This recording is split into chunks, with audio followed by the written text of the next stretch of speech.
senang sekali ya kalau kita melihat lahan-lahan pertanian itu hijau, subur. Asri, subur ya. Mata pun juga jadi ini menghilangkan stres. Nah, itu dia. Nah, salah satunya adalah sekarang ada penggunaan jerami sebagai salah satu upaya untuk mengembalikan kesuburan tanah dan meningkatkan hasil produksi pertanian. Boleh dicoba ini ya? Dicoba ya penggunaan jerami. Saudara, penelitian Bidang Pertanian Institut Pertanian Bogor, IPB, meminta agar pola tanam yang ramah lingkungan dapat diterapkan secara nasional dalam rangka mengembalikan swasembada pangan masyarakat Indonesia. Dikasih pupuk hayati dan penggunaan pupuk organik dengan mengurangi penggunaan pupuk non-organik atau pupuk kimia ternyata mampu meningkatkan hasil panen hingga 50%. Hal itu berbeda apabila petani terus-menerus menggunakan pupuk non-organik berbahan dasar kimia yang dapat menurunkan tingkat kesuburan tanah. Peneliti pertanian IPB Dr. Insinyur Sugianta setelah melakukan uji coba selama 2 tahun di areal sawah tada hujan seluas 150 hektar berkesimpulan penggunaan pupuk organik yang bijaksana dapat secara bertahap mengembalikan kesuburan tanah. Ide dasar daripada penelitian ini adalah satu, jerami jangan dibakar, kembalikan ke sawah, kemudian penggunaan pupuk organik atau pupuk kandang, kemudian penggunaan pupuk hayati. Nah, dalam hal ini untuk penggunaan pupuk hayatinya kita menggandeng dari pihak mitra kita dari perusahaan Poin 2 Tani. Itu ide awalnya, kemudian pengurangan daripada pupuk kimia atau pupuk buatan 50%. Misi dari penelitian ini kita akan memberikan rekomendasi kepada pemerintah untuk disampaikan secara nasional. Kebetulan suatu saat kami sudah pernah presentasikan di depan Bapak Presiden. Mudah-mudahan ini menjadi kebijakan ke depan. Jadi menggunakan pupuk secara bijaksana, tidak kemudian sebanyak-banyaknya. Selain meningkatkan hasil panen, petani juga merasakan biaya produksi menurun serta lahan pertanian terhindar dari beberapa jenis hama yang sering menyerang sawah pada hujan.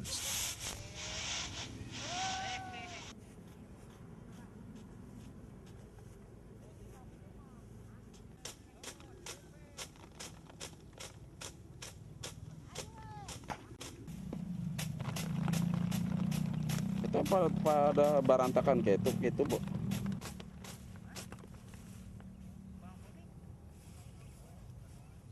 Saya dipoto sampai di situnya ini ngetrik kali.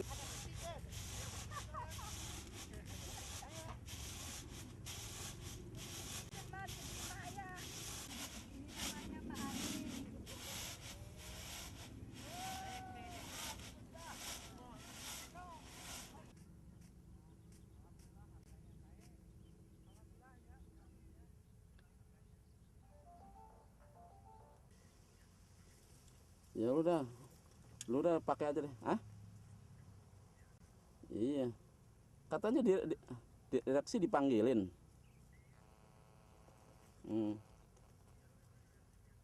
Mau ke ini, kok kameranya ada nih, pakai kamera lain.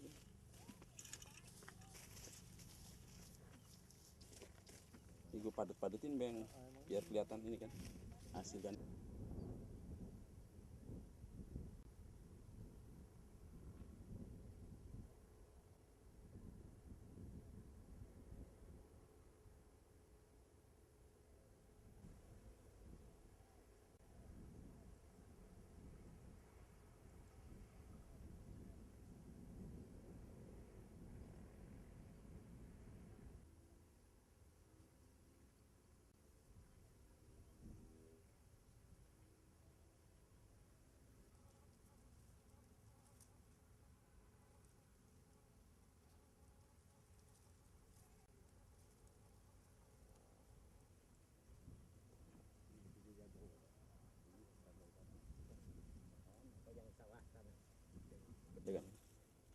Batangnya hijau ya, tapi padi itu udah berisi, udah berisi.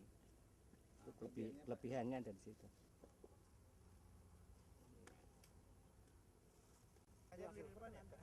Dari anakannya pun lebih banyak. Spidol silver. Oh iya. Lebih emas pun ada. Oh tadi enggak, ini baru ingat di sini. Jadi ini Bang, saya ambil gambar ini nih Bang, apa batangnya nih.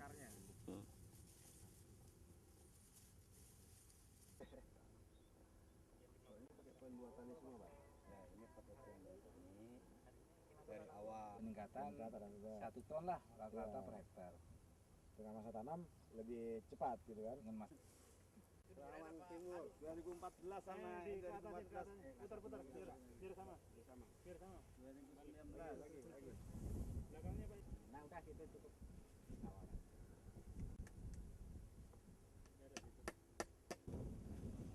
Jadi, ikut pastinya nih gubernurnya.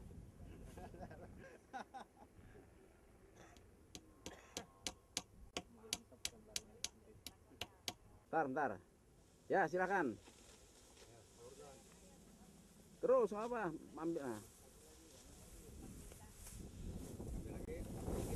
Tuh.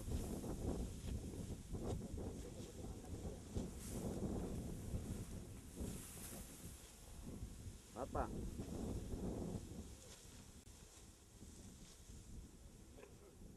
Ya udah. Ntar angkat semua, Pak.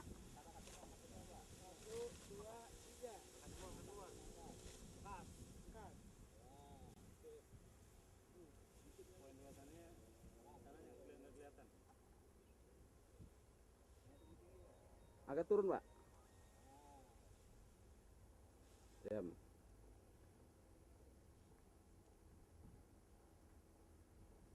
Oh, sukses sudah nih. Ya, nggak usah, Pak. Salam-salaman aja udah. Ya, ayo. Semua aja salam-salaman deh semua. Semua aja, jangan lihat ke kamera, jangan. Semua.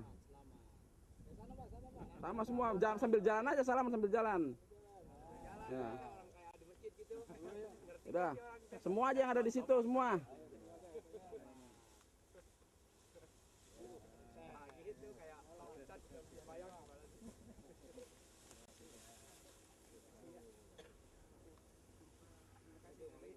Tadi ya, Pak, mangga. Jalan, bawa padinya tuh.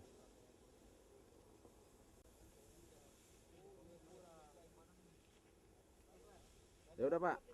Udah jalan, Pak. Sini, Pak, jalan, Pak. Keluar dari situ. Mangga.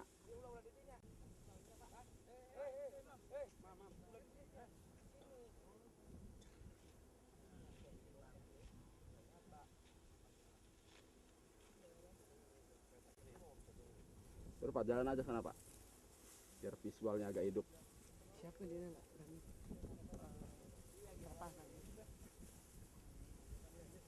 Dol, buatan apa kali Dol? Buatan. Eta.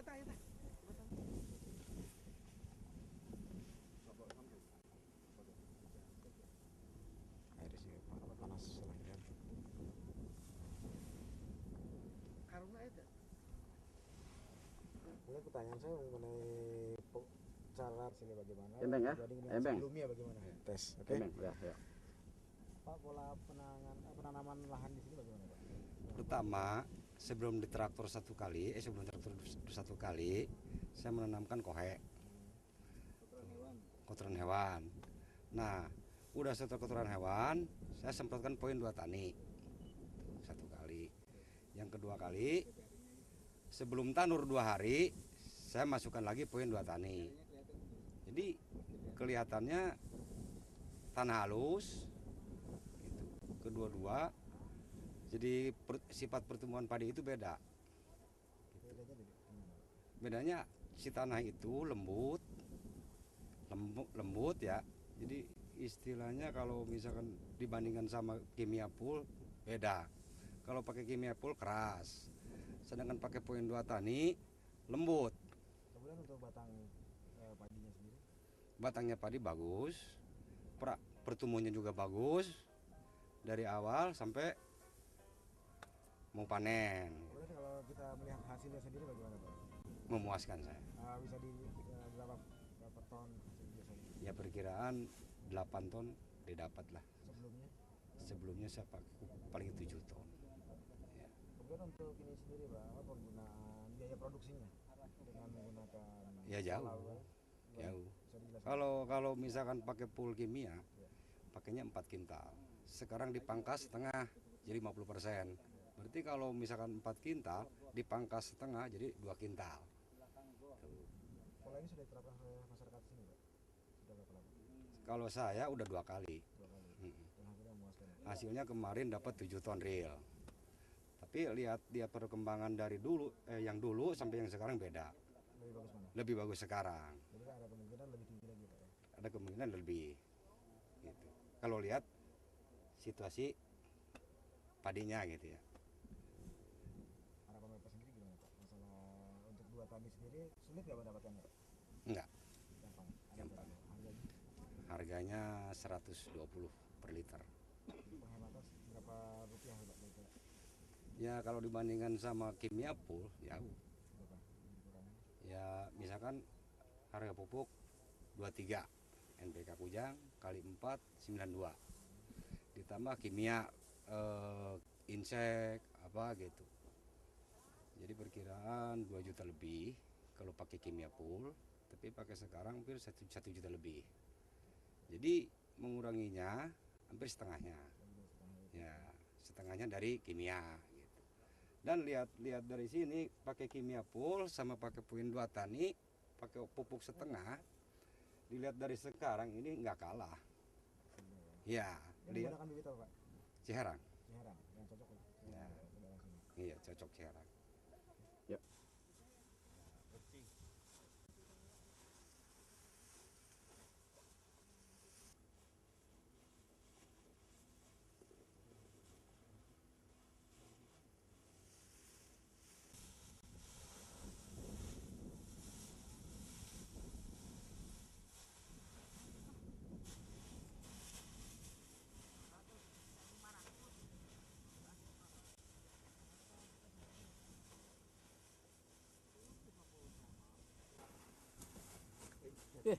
Puasa Pak, lemas.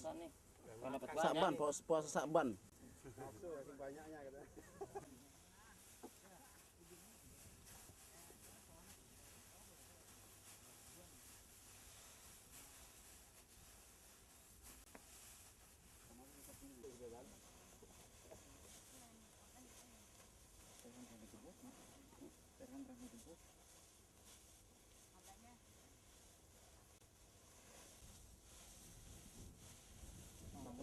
Itu masih di tangan dalam banyak dia sayang.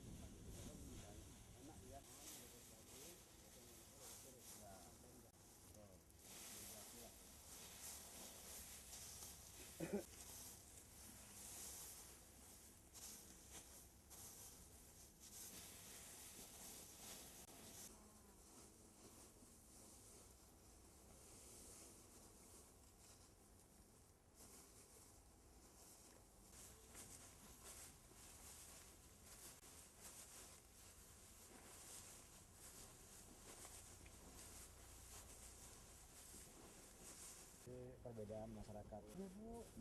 Itu biasa aja. Ayo mangga Bu. Ya, bisa dijelaskan mengenai pola tanam masyarakat di sini sebelumnya seperti apa? Khususnya ini untuk kelompok tani Tirta Mekar 2 ya, kemudian juga kelompok tani yang lain untuk pola tanam seperti menggunakan pupuk organik semi lah gitu ya, dengan menggunakan NPK. Masyarakat sini udah mulai budaya gitu ya. Mereka itu udah tahu masalah komponen-komponen yang digunakan dalam komponen PTT itu. Apalagi dengan adanya bantuan-bantuan dari program dari pemerintah, terutama ini seperti program SLPTT, mungkin semua kabupaten itu ada.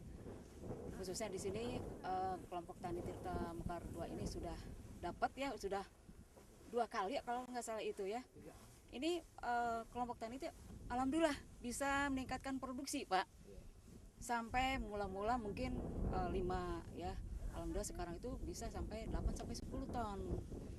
Nah, ini kendalanya terutama di sini Pak, kalau pola tanam ini sudah baik ya Pak ya. Ini masalah irigasi. Irigasi ini yang merupakan kendala Pak. Lihat kendalanya itu mungkin karena ini Karawang Wetan itu termasuk di dalam kota ya. Jadi banyak alih fungsi lahan. Mau nggak mau di sini banyak saluran ini ada yang ya tercemar gitu ya. Jadi ya petani ini sekarang itu udah pinter ya. Jadi bisa dialihkan gitu ya. Dialihkan semacam disaring dulu Pak. Jadi kalau misalkan limbahnya itu kotor ya terbuang, Jadi yang bersihnya itu bisa ditampung. Nah ini saya juga mohon lah gitu ya, saya mungkin melalui program, melalui pemerintah mungkin ya, ini untuk perbaikan saluran, terutama yang depan saluran irigasi, itu juga saya harus bagaimana, karena di sini itu sudah menggiatkan kelompok untuk mengadakan gotong royong, secara gotong royong membersihkan solokan gitu. Di antaranya ini terutama ada juga yang solokan-solokan itu ada ini apa? Ada rumah, ada bangunan di atas solokan. Nah ini ya penertiban. Jadi harus caranya itu kita sudah menghubungi ya masing-masing ini aparat, terutama di sini kepada ya aparat yang terkait di sini seperti ke kelurahan, kemudian dari tingkat kelurahan juga saya sampai membawa Pak Camat saya sendiri gitu ya. Saya bawa ke sini bahwa ini loh, ini kalau misalkan dengan banyaknya alih fungsi lahan ini sendiri, apakah Karawang masih bisa mempertahankan sebagai lumbung padi? Ya mudah-mudahan insya Allah kalau pemerintah kalau bisa itu bisa mengeluarkan batasan-batasan. Jadi kalau bisa itu jangan semua dijadikan ini ya ya pemukiman, apalagi dengan adanya banyaknya pertambahan penduduk dari luar gitu ya. Ada batasan-batasan lah kalau ingin dipertahankan. Kalau saya dengan senang hati khususnya di Karawang Wetan ini jangan bertambah luas gitu. Iya. Kalau bisa itu ya dijadikan inilah sawah-sawah itu benar-benar. Kembali lagi melihat keberhasilan pola tanam yang dilakukan oleh petani Karawang Wetan ini, kira-kira bisa nggak diterapkan di tempat yang lain di Karawang juga dengan pola tanam? Kalau untuk diterapkan kayaknya mungkin di kecamatan yang lain juga sama Pak, gitu bisa ditularkan, masing-masing itu punya pola sendiri gitu ya. Karena saya dari dinas sendiri juga memberikan pola-pola tertentu gitu, makanya saya ya sesuai dengan wilayahnya. Kadang-kadang setiap kecamatan itu terutama ini keadaan lahannya. Mungkin kalau setiap lahan di kecamatan itu kan tidak sama, karena kondisi lahan